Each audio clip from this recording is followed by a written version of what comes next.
What's up, everybody? Welcome back. I have great news for you. Magnus Carlsen has just won the SCC tournament yet again, and he's the champion of the tournament, beating Ali Reza in the final. And it was a whitewash of sorts. I think he won like 22-7 or something outstanding because, well, he's the GOAT.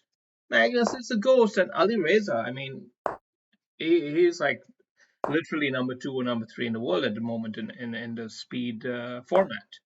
So that just goes to show how high above, head and shoulders above the next best that Magnus is. And why am I saying all this with so much enthusiasm and joy? Is because it lends more credence to the notion that Neiman is a sneaking legal cheat. Yeah, yeah, I said it. I said it again. And yeah, because Neiman won 5 games in a row against Magnus. 5 games in a row. Ali Reza didn't even win two in a row.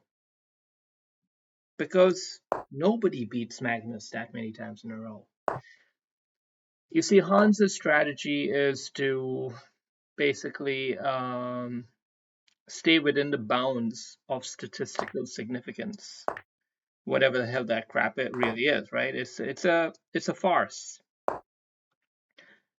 Because the current way in which cheat detection is handled in the pro level with this fella named Kenneth Regan, who has a model that predicts whether someone's cheating or not.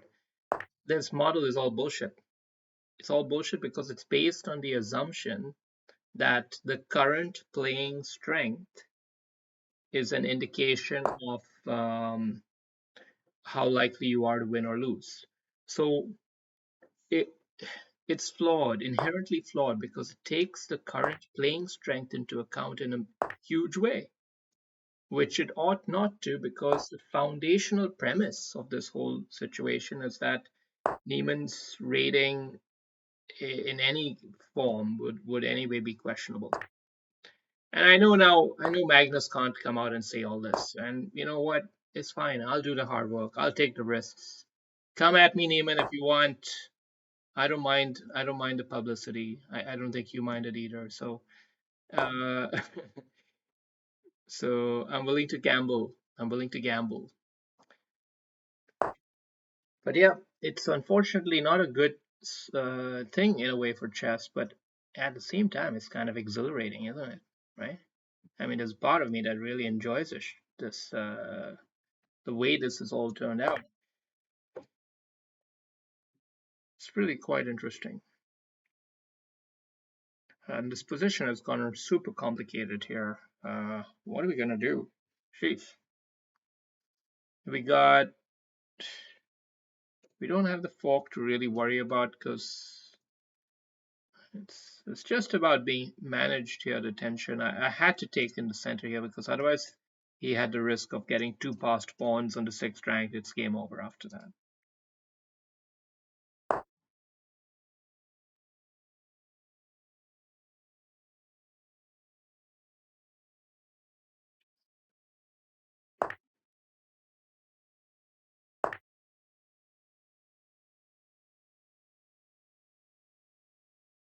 What about this move? Worried about this.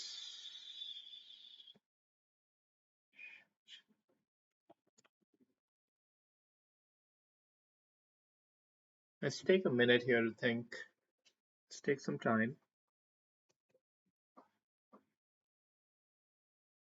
The thing is, he has many options that come after the fact. He can take with check, he can take with knight and hide a check. So really, it seems like I have to move the king out of the way. But then if I come here, he can take with the pawn and check, which is also freaking annoying.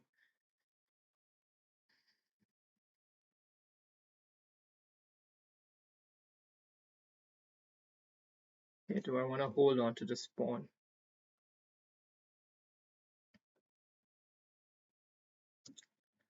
Okay.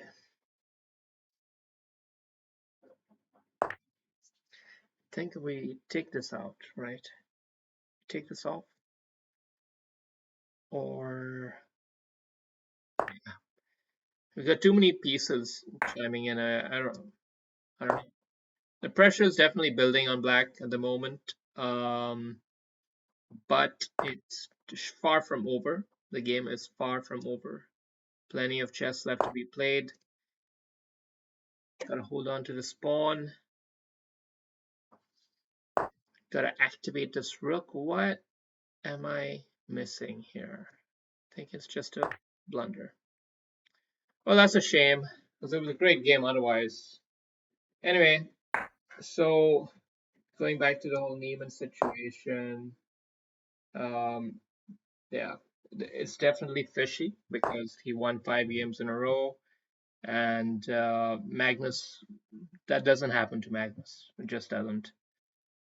So, huge red flag. Mechanisms, how he might be cheating? Oh, well, the sky's the limit there, right? I mean, we don't live in the 1980s anymore. So, Kenneth Reagan and his bullshit model, which is only looking for whether you are winning more often than expected to over a series of time. So, over 10 games, if you win 9 out of 10, then his model might flag that as something anomalous. But that's not the game that Neiman's playing. Neiman's playing the game of winning within statistical bounds while consistently demonstrating improvement.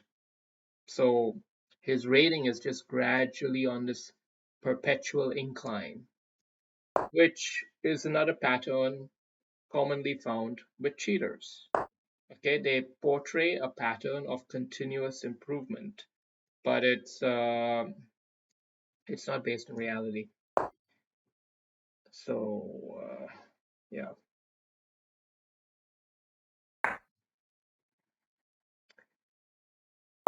gotta watch out for this tricky knight, tricky pawn as well. Wow, caught me a bit off guard here. I have to admit that. We might have to sack the rook with checks and win the pawn after that. Okay, he decided to check me, and okay, I guess it's even more annoying.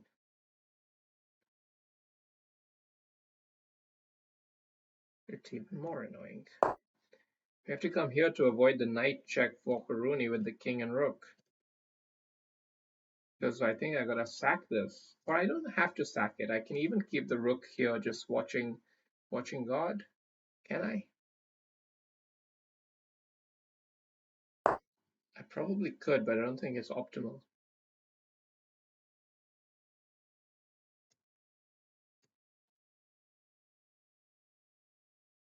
Hey, I only got 25 seconds left.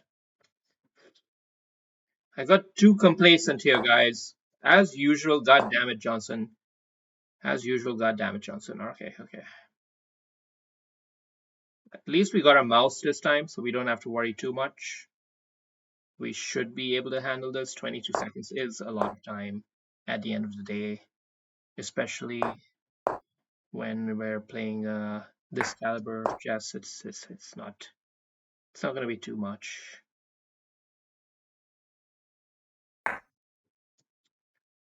Okay.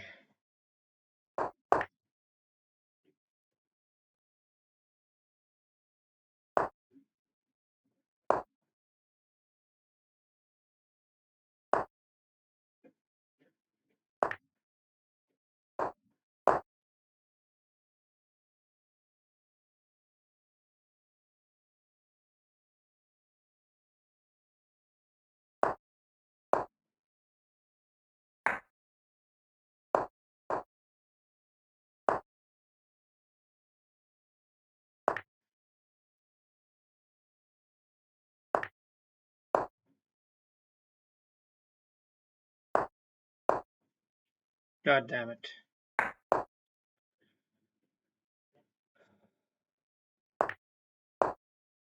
Shit. Played it badly. Whatever. Whatever. Okay. So let's see the accuracy. All right. I played the better game. apparently 2200, but I messed it up at the end, and he went Neiman on me in the ending. End game accuracy 100%. Well, I'm not alleging any foul play here. Just saying, very good game, and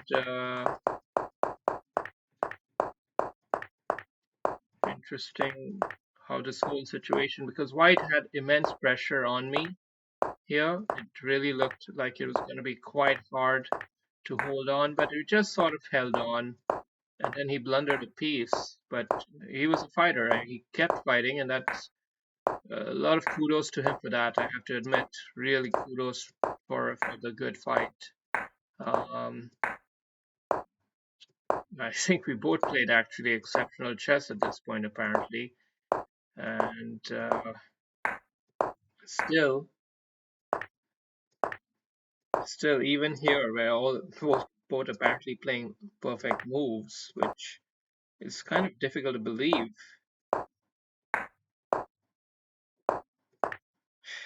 But he's just playing this freaking annoying time scramble style, and it eventually paid off. So, well, hats off to our opponent, and a good game. Hope you all enjoyed. Catch you later.